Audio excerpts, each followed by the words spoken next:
Hello everyone, and welcome to Subnautica, a game I've been wanting to cover for a while, but have been waiting for it to develop into a nice little experience. I've actually had access to this since January of 2015, so it's been a while, but I really wanted to show it off in a really good state, and of course at that time it was very early in development. This is a game currently in early access, as you can probably tell by that feedback report dialogue back there. And it is one of those plop you in the middle of the world and you've got to survive style of games. But it does things a lot differently than a lot of others, and it is developing into something really, really nice. Now you may be thinking, is it one of those DayZ, H1Z1, Infestation, oh god, don't mention that one, type of games? No, it is not one of those. If you want to compare it to, currently available early access games, I would compare it to something more like Space Engineers, only as you can see, underwater. So the story of the game is basically you're traveling along in your lovely little place in space, and you crash land on an alien planet that happens to be predominantly ocean, and you have to live. And the game basically revolves around you trying to find out what happened, trying to find survivors, and trying to live yourself. And it, like I said, has really been developing at a good pace into something pretty great. So let's go out into the deep blue here. First thing you may notice is the game is beautiful, although, to be fair, that's not too difficult for a game underwater. Kind of like space, underwater is difficult to make not pretty. And it is. Now, a bit of a confession of mine, I actually have a somewhat terrifying fear of deep ocean and just sort of deep, dark, unknown waters. That is pretty much my biggest fear, so playing this game is really stressful to me and absolutely terrifies me sometimes. Getting a bit of stuttering as the world loads in, but that's okay. But what I'm going to show you is some exploration, some gathering, my base and stuff like that, and I'm going to tell you a bit about the game. So let's start with, well, I need to gather up some materials to make batteries, so let's show you these guys. Now, these may look tremendous and horrifying, but they're actually cuddly and adorable little things. They're called Refbacks, and these are basically floating ecosystems. These are useful because they have some resources on their back that are a little bit difficult to find around where I've built my base. Now, to kind of give you a bit of background on the game, you see that little dot over there on the horizon? That is actually where you begin. When you touch down on this ocean planet, you are in a sort of survival escape pod from that giant thing right there, the Aurora. As you can see, it's seen slightly better days. And you are in the shallows, what are called the safe shallows. And there are different resources, as you would expect for a game like this, in different parts of the ocean planet thing. And as you go deeper, you find more rare and different kinds of resources.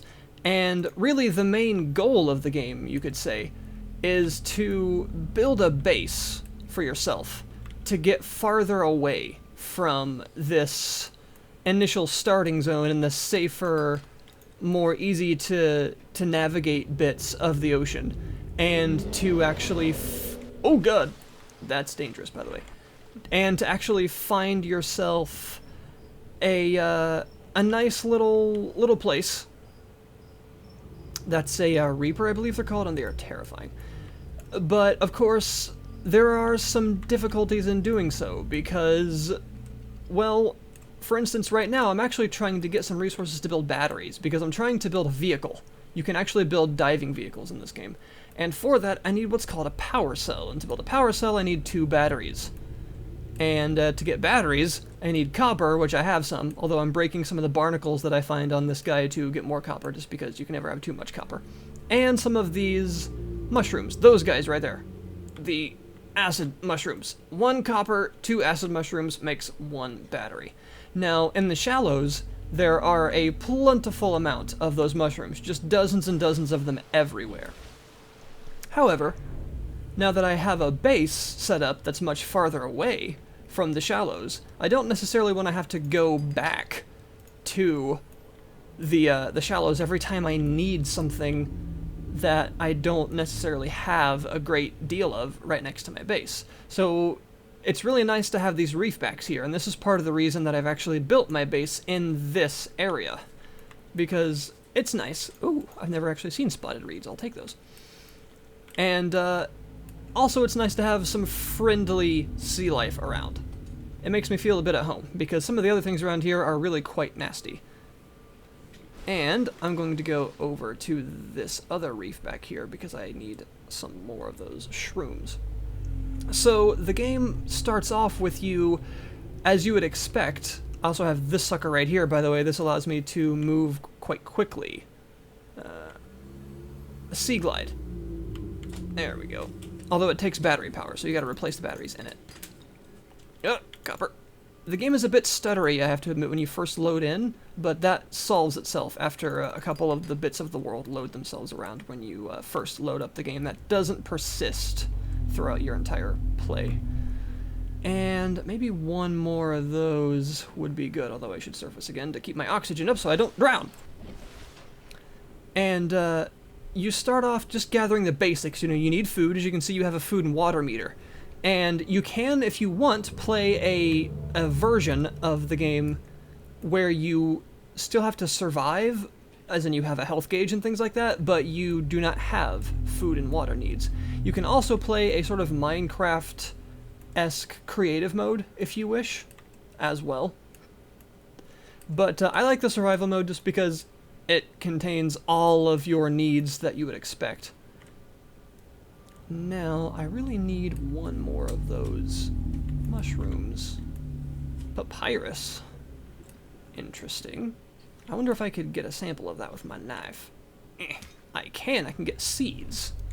I can also probably scan it. Yeah, you have this tool here that allows you to scan various things, and this is a very important part of the game. You can scan just about everything you come across. And it gives you an encyclopedia entry, which is cool because that allows you to learn more about it and read about it in a sort of lore sense. And it also allows you to learn new recipes from the things that you are scanning. This is important for a multitude of reasons because there are a ton of crafting recipes in this game. I mean, a lot of them. And you can craft all sorts of things that you will need. In fact, I'm going to need some food soon as well, so let me catch some fish to cook. You can even come across bits of the wreckage of the ship, the Aurora, that you saw behind me there, and you can craft bits of that into, like that, for instance. You see a piece of a wreck down there. And you can get bits of decoration, things like trash cans, picture frames, vending machines, all sorts of things of that nature. And that will allow you to actually personalize and customize your base and make it a little less sterile, which is interesting. So there's a lot here in terms of what you can create.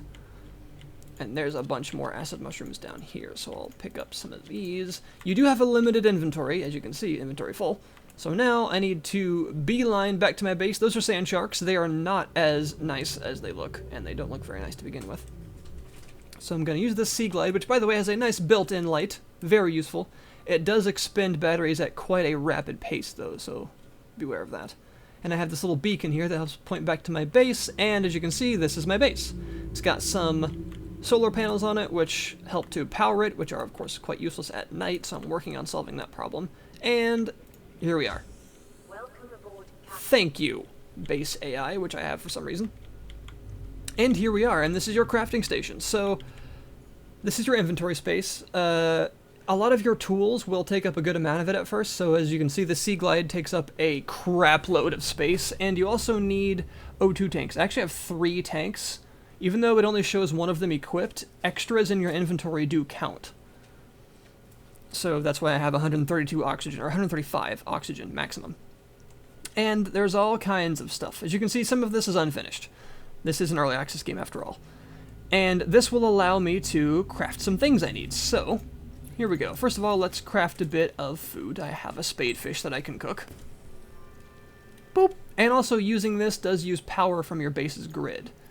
And seeing as it is dark outside, well, I'm not going to be getting much of that power back right now. But I have some copper and acid mushrooms, so I can craft some batteries. And I'm going to do that right now. More batteries are always nice. And I'm going to need power cells, and for that I also need silicon rubber. So I think I have some of that. Now, just to explore the base a little bit, there's actually this tool right here allows you to build a base, and you can see here it's very, very easy to build a base. All you do is just pull out this tool, select a piece of the base. I should do this outside. Select a piece of the base, like this, make sure you have what it requires in your inventory, and then just snap it on. You can rotate the pieces, although you can't really tell the rotation with a piece like that. You can rotate the pieces like this, and then you just build it on. It's very simple. You can even put reinforcements on the base because, of course, you are underwater at quite the depth, so it is possible for your base to rupture and flood, which happened to me. And you do need a welder or repair tool to fix that and unflood your base. These are sort of titanium and reinforcements that make my base stronger. I have several of those. And you can have glass and some other exotic things, but those will weaken your base a bit more, like this nice little viewing window I have here. This was part of the reason my base ruptured, but, you know, it's worth it because it's pretty. So, yeah, let me see. I believe I have some silicon rubber around here somewhere. If not, I of course can make some. I remember the recipe, I just don't really want to... Aha! I have a couple. Boop, boop. Make a couple power cells, and we will be good. Those are under electronics, doofus. Power cell. So, really the gist of the game is, first of all, survive. Make yourself at home in your little life pod that you crash land in over here. And get the resources you need, get food, get water, and get used to how the game works. And then eventually, you will be exploring outward, and then making a base. And the actual pacing of the game in that regard is fairly impressive, I've got to say, because it starts off, I wouldn't say slow, necessarily, but it starts off easy to understand. It starts off in a way that allows you to... Oh, can I not put these over here? Darn. It starts off in a way that's easy to get going and makes it to where you don't really have to remember too much, you know? But other than that, it does do a fantastic job of teaching you the basics without giving you a long, drawn-out tutorial that feels like it's taking way too long and feels like it's just overbearing, like a lot of survival games like this sometimes do, where they make like the first 20 hours of gameplay basically a glorified tutorial sometimes. In this case, it very much just plops you down and kind of gives you the basic gist of what you're doing and basically just says go, and I like that. Now, titanium. So, I think you're probably getting the idea already, but let's talk about the business model, I suppose, because it is an early access game. And a lot of people are very wary of early access games, especially of the survival-y type, because, you know, there are lots of those. And a lot of those are, we'll just say, somewhat unfinished. As in, almost none of them are finished. Except for maybe Don't Starve, and that's about it. But in this case, this one has progressed along very nicely for quite some time, and it has also gone through many, many updates in a pretty good period of time that has kept it new and fresh. They have added a large amount of content to it in short periods of time, and over the long form, they have kept adding a lot of world to it. There's a lot of world to explore. The world is not randomly generated, which I feel is a plus. All the biomes and things that you're seeing, like this mushroom forest over here, and there are many, many more. There's like volcanic areas, there's these blood reeds, there's all kinds of stuff that you can find, and it's all laid out by the developers. It is not a randomly generated world, and it's quite large and varied in terms of what you can actually find. And also, the amount of stuff that you can build and find for your base is very impressive, which helps to delay that that kind of survival plateau feel. You may know what I'm talking about, where you have so much stuff that you feel that you kind of have everything you need, and now it's really just about maintaining yourself and surviving, and it's easy to get bored at that point. In this case, there's so much stuff for you to do and build that you're always on the search for new resources, new places to go, and it's kind of tough to reach a point where you feel like you've done and seen everything and you're just going to get bored now. I have this vehicle bay, for instance, and now that I have those power cells, I am able to basically build this, a submersible. This is going to allow me to reach new areas, new depths that my fragile human body cannot normally dive to, and I'm going to feel a lot safer in that thing because, you know, some of the nasty creatures, I'm going to have a bit of a layer of steel between, or titanium rather, between them and me, and it's going to be a pretty cool experience, I feel, so I'm actually excited to build that thing. And it's taken me about 7 hours of gameplay to get to the point where I feel that way, you know, and there's a lot of progression, and there are even larger, more impressive vehicles like the Cyclops, for instance. So there are many tiers of technology and production that you as the player are going to be progressing through. And I think for a survival game of this sort, you need that. You need to have that feeling of constant sort of technological progression that keeps you wanting to explore and find new and interesting things. This is not a multiplayer-focused survival game, which I feel also helps it. This is not a game that you need to play with your friends to actually enjoy. There's nothing wrong with those games, it's just that there are so many of them on Steam right now that I feel that we don't need yet another one, and this game does things differently. And there's another aspect to this that I feel that a lot of these games miss out on that I wanted to talk about. And that's that you never feel safe in this game. There are really no straight weapons in this game. There's really no... There are a couple, like I have this knife here, but this is just, I mean, it's a knife. It's mostly for gathering samples from plants and things. You can smack fish around with it, but it doesn't do much damage, and it's mostly a defensive tool in terms of actually using it against enemies. And there is a stasis rifle, for instance, that allows you to slow things down to escape them, but it doesn't actually kill things. There is another sort of cannon thing that's more of a gravity gun-like weapon. I need some food, actually. That allows you to pick up things like boulders and other movable sort of physics objects like crates and shoot them, again, kind of like a gravity gun. But it's mostly for exploration of areas with stuff in the way, like caves and exploring the aurora and things like that. It can be used, again, like a weapon, but it's mostly to be used defensively, not offensively. It has a very limited weapon usage. It's not really to be used to kill things. And I think that's one of this game's biggest strengths. You never feel like you own this planet. You're not welcome here. You are the alien in this planet, and nothing that you can make for yourself really fully makes you feel safe. There's nothing you can do or make or be in that makes you feel 100% safe at any point. When you go into some new, dark, crazy areas, you always feel like you're exploring as far as you can, tentatively, while trying not to get eaten by the next large, horrible thing around the corner, and you're not well equipped for what you could deal with. You don't have underwater plasma assault rifles and things like that. You're not a soldier, you're basically a scientist or an explorer. And so you don't have access to equipment like that. The game even tells you that early on, that you don't have weapons in your crafting list deliberately. They were taken out of it. You're not a soldier. You don't have access to things like that. And I really like that aspect of the game. Kind of like how games like, I mean, this isn't technically a horror game, unless you're me, but kind of like in things like Amnesia, where you deliberately don't have a weapon, so the monsters are always what the shit is that? So you always have to run from them.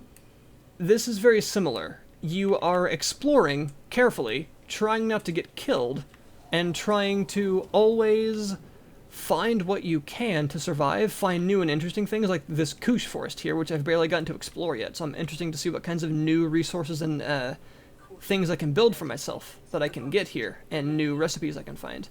But I feel like I have to be very careful exploring it because I don't have like a suit of armor and crazy weapons, and I never can get things like that. You can get vehicles, but they are costly, and they have limited power, and they have holes that you need to repair and things like that. Basically, anything that lets you get tougher and explore better are expensive, and they take a while to build up to, and they aren't things that you can feel invincible in. You have to maintain them carefully. You can't just waste your resources on them. So the game is very much about feeling tentative about your exploration. It's exploration and research and survival. You're not a mass fish murderer, and you never can be. And I think that's really, really cool. Ooh, gold! And there's a bunch of other cool stuff. So I really appreciate that, because I love the feeling that you're never safe and you really, truly do not belong in this very alien landscape, and you're always in danger. So I'm actually going to make a video, I think, fairly soon about these sort of... Holy shit. Bone shark. The kind of phenomena of plateauing in games like this, where you feel like you've done all you can and you're kind of a master of the environment. That never seems to happen in this game, and it would be a real shame if it did, I think, because that's kind of missing the point of exploring a crazy alien environment that you clearly, as a human, do not belong in. Also, I'm about to drown. That's bad. So yeah, I think that could very easily have been a missed opportunity in this game, where they made you, as man, master of this world you obviously don't belong in, but they didn't. They didn't do that at all. And they made you fragile, and you need to be careful constantly, and your exploration is always fun and interesting as a result. So yeah, that's my view, at least so far, after about 8 hours of playtime in Subnautica. It is a wonderful survival experience. It's a beautiful game. It's absolutely horrifying sometimes for me because of my fear of open water, but it's a really enjoyable time. It actually kind of reminds me of things like Xenoblade Chronicles, trying to explore these crazy environments and see what you can find. It's a bit like that. And I really appreciate the base building. I'm only showing you right now a very simple base because that's all I have at this point, but you can spend a great deal of time in this game exploring some very interesting environments and building very complicated bases. I mean, you can build like several story bases if you want to that connect to each other across multiple levels vertically. Ooh, and I've got a message. Sweet. And there's a story, by the way. You can find various crash sites and get these signal coordinates that you can go to other things and get lore and story. It's actually a really neat package, and it's clear they care about what they're making, and that it is not one of those early access games that just perpetually stays in the EA system and basically gets a bunch of time wasted on it and becomes a sort of stagnant product very quickly. It has shown over a year, almost 2, of development. Actually, it is basically 2 at this point of development so far that has been going quite strong, and I do not expect that to slow, really. I think this is a good investment for people that are looking for something a bit different in the whole survival thing, because it's doing it differently, and it shows. Build yourself a nice underwater base. Explore an alien planet where you don't belong. Make some mistakes and do some really cool stuff. I'm going to build a new submersible soon. So yeah, this is Subnautica, available right now in Steam Early Access. Hopefully soon I'll be able to bring you some more footage of some cooler stuff. I plan on doing that, but for now I wanted to show you just a bit of the basics and to show you kind of what I think of it so far, and that I think it's actually a really cool game in a, no pun intended, ocean of really, unfortunately, not necessarily abandoned, but not so great early access kind of cookie-cutter survival games that are trying to do the same thing. This one has been different from day one, and the developers have taken that to heart and made something very cool out of it already, and it's only getting better over time. And, I should say, the price tag is right. It's only $20 right now.